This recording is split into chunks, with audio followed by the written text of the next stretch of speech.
4 പാരച്യൂട്ടുകൾ ഉപയോഗിച്ചുകൊണ്ട് വളരെ സ്റ്റഡിയായി ഏറ്റവും ചെറിയ വേഗത്തിലേക്ക് ഈ പേടകത്തെ എത്തിച്ചിരിക്കുന്നു. സക്സസ്ഫുൾ ലാൻഡിംഗ്, സക്സസ്ഫുൾ സ്പ്ലാഷ് ഡൗണിലേക്ക് കാര്യങ്ങൾ പോവുകയാണ്.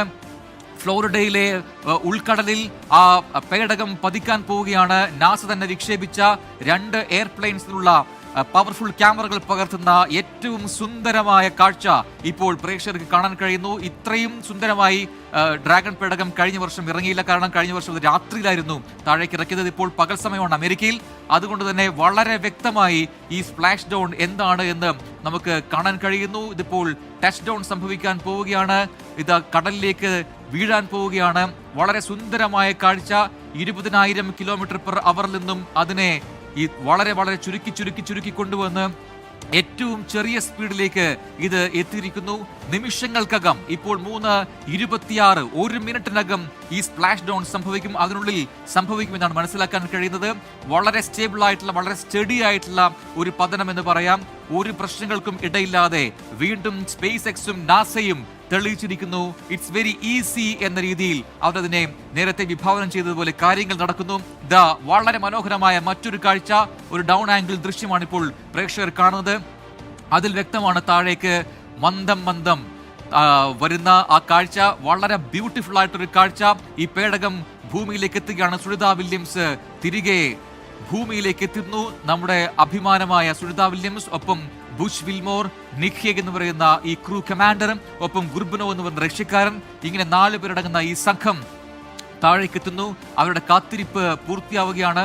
അവരെ സംബന്ധിച്ച് ഇത് അവരുടെ റൊട്ടീനിന്റെ ഭാഗമാണെങ്കിൽ കൂടി ശാസ്ത്രലോകത്തിന് ഇത് മറ്റൊരു കൗതുകം, മറ്റൊരു കാഴ്ച. അത് സമ്മാനിച്ചാണ് ഇപ്പോൾ ഈ ക്രൂ 9 ഡ്രാഗൺ പേടകം ഭൂമിയിലേക്ക് പതിക്കുന്നത്. ഇതാ കേവലം നിമിഷങ്ങൾ മാത്രമാണ് ഇനി ബാക്കിയുള്ളത് ആ സ്പ്ലാഷ് ഡൗണിന്.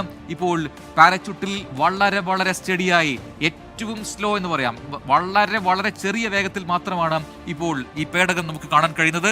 ഇപ്പോൾ സ്റ്റേബിൾ പൊസിഷനിലാണ് ഇപ്പോൾ ഈ പേടകത്തെ നമ്മൾ കാണാൻ കഴിയുന്നത്. ഇപ്പോൾ സ്പ്ലാഷ് ഡൗൺ സംഭവിക്കാൻ പോകുന്നു എന്നൊരു ഇൻസ്ട്രക്ഷൻ കൂടി ലഭിക്കുന്നുണ്ട്. അടുത്ത ഘട്ടത്തിൽ ആ സ്പ്ലാഷ് ഡൗൺ സംഭവിക്കും. താഴേക്ക് പതിക്കുന്നു. 4 വശത്തേക്കായി ആ പാരച്യൂട്ടുകൾ നീങ്ങിയിട്ടുണ്ട്. അതിനർത്ഥം അതിന്റെ വേഗം ഒന്ന് മയപ്പെടുത്തി അതിനെ താഴേക്ക് ഇറക്കുക എന്നുള്ളത് തന്നെയാണ്.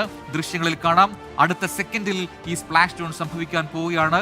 സ്പ്ലാഷ് ഡൗൺ സംഭവിച്ചു കഴിഞ്ഞാൽ പിന്നീടുള്ളത് എത്രയും പെട്ടെന്ന് ആ ഇടത്തേക്ക് നമ്മുടെ റിക്കവറി ടീമിനെ അയക്കുക എന്നുള്ളതാണ്. അത് കഴിഞ്ഞു കഴിഞ്ഞാൽ ഈ പേടകത്തെ ബന്ധിക്കേണ്ടതുണ്ട് ഒരു ബോട്ടിലേക്ക്. അതിനുശേഷം ബോട്ട് ഉപയോഗിച്ചുകൊണ്ട് ഈ പേടകത്തെ വലിച്ച് ഷിപ്പിലേക്ക് കൊണ്ടുപോവുകയും ഇതാണ് ദിസ് ഈസ് ദ മൊമെന്റ്. ആ സ്പ്ലാഷ് ഡൗൺ സംഭവിക്കുന്നു. സ്റ്റുഡിയോ ക്ലോക്കിൽ സമയം നോക്കുക. 3:28 എക്സാക്ട് ടൈം. 3:28 സ്പ്ലാഷ് ഡൗൺ സംഭവിച്ചിരിക്കുന്നു. ഭൂമിയെ തൊട്ടിരിക്കുന്നു. ഡ്രാഗൺ 9 അല്ലെങ്കിൽ ക്രൂ 9 ഡ്രാഗൺ എന്ന് പറയുന്ന പേടകം ഭൂമിയെ തൊട്ടിരിക്കുന്നു. കഴിഞ്ഞ വർഷം സെപ്റ്റംബറിൽ വിക്ഷേപിച്ച് ഇന്റർനാഷണൽ സ്പേസ് സ്റ്റേഷനിൽ ഡോക്ക് ചെയ്യപ്പെട്ട ക്രൂ 9 ഡ്രാഗൺ പേടകം തിരികെ ഭൂമിയിലേക്ക് എത്തിയിരിക്കുന്നു. ഇതിന് ചരിത്രപരമായ പ്രത്യേകതയുണ്ട്. 9 മാസമായി അവിടെ തങ്ങുകയായിരുന്നു 2 പേർ. ഒന്ന് ഇന്ത്യൻ വംശജ, നമ്മുടെ അഭിമാനം സുനിത വില്യംസ്. മറ്റൊന്ന് നാസയുടെ ആസ്ട്രോനോട്ട് ബുഷ് വിൽമോർ. ഇവർ 2 പേരും 9 മാസമായി ഭൂമിക്ക് വെളിയിൽ ബഹിരാകാശത്ത് തങ്ങുകയായിരുന്നു. അവരുൾപ്പെടെ 4 പേർ തിരികെ ഭൂമിയിലേക്ക് എത്തിയിരിക്കുന്നു. ആ സുന്ദരമായ കാഴ്ചയാണ് ഇപ്പോൾ നമ്മൾ കാണുന്നത്.